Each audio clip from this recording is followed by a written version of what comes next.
Bharatiya Janata party का पश्चिम बंगाल में सफर किसी फिल्मी कहानी से कम नहीं है। साल 2011 में जब राज्य की राजनीति में ममता बनर्जी और उनकी party all India Trinamool Congress का दबदबा था, तब बीजेपी का नाम तक वहां राजनीति के बड़े खिलाड़ियों में नहीं लिया जाता था। उस समय पार्टी का वोट शेयर लगभग 4% था और विधानसभा में एक भी विधायक नहीं था। लेकिन यहीं से शुरू हुई एक लंबी लड़ाई जो 14 साल तक चली और 2026 में जाकर एक बड़ा राजनीतिक बदलाव में बदल गई। शुरुआती दौर में बीजेपी के सामने सबसे बड़ी चुनौती थी अपनी पहचान बनाना। 2011 से 2014 तक पार्टी ने धीरे धीरे अपने आप को मौजूदगी दर्ज करनी शुरू की। 2014 के लोकसभा चुनाव में बीजेपी ने 2 सीटें जीतकर ये संकेत दे दिया कि वह अभी बंगाल की राजनीति में जगह बनाने आई है। ये छोटी शुरुआत आगे चलकर एक बड़े आंदोलन का आधार बन गई। 2015 से 2018 के बीच पार्टी ने संगठन को मजबूत करने पर पूरा फोकस किया।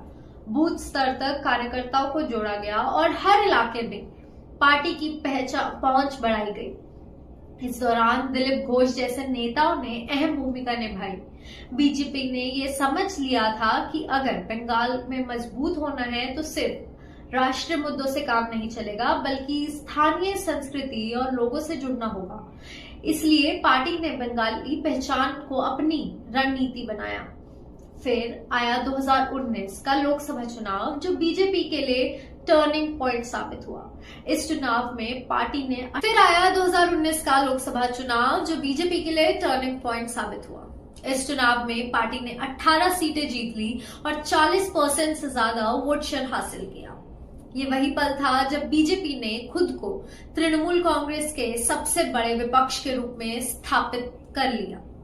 बंगाल की राजनीति में अब 2 पार्टी में बढ़ती नजर आने लग गई। एक तरफ थी टीएमसी और दूसरी तरफ थी बीजेपी।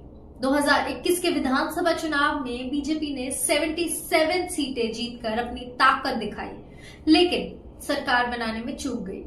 हालांकि ये हार भी पार्टी के लिए एक सीख बन गई। इसके बाद बीजेपी ने अपनी रणनीति को और मजबूत किया। पन्ना प्रमुख जैसे मॉडल के जरिए बूथ मैनेजमेंट को बेहतर किया गया और हर वोटर तक पहुंच बनाने की कोशिश तेज कर दी गई। इसी बीच एक और बड़ा बदलाव हुआ। शुभेंदु अधिकारी जैसे बड़े नेता का टीएमसी छोड़कर बीजेपी में शामिल होना, ये बीजेपी के लिए गेम चेंजर साबित हुआ। शुभेंदु अधिकारी का जमीनी प्रभाव खासकर मेदिनीपुर इलाके में बहुत मजबूत था, जिससे बीजेपी को सीधे जनता के बीच पकड़ बनाने में मदद मिलने लगी और टीएमसी का संगठन कमजोर होता दिखा। बीजेपी की रणनीति सिर्फ संगठन तक सीमित नहीं रही। पार्टी ने हिंदुत्व के मुद्दे को जोर शोर से उठाया और खुद को हिंदू हित के रक्षक के रूप में पेश किया। साथ ही टीएमसी पर मुस्लिम तुष्टीकरण के आरोप लगाए। नारादा और शारदा जैसे घोटालों को मुद्दा बनाया गया और चुनाव के बाद हुई हिंसा को भी जनता के सामने प्रमुख मुद्दे के रूप में रखा गया।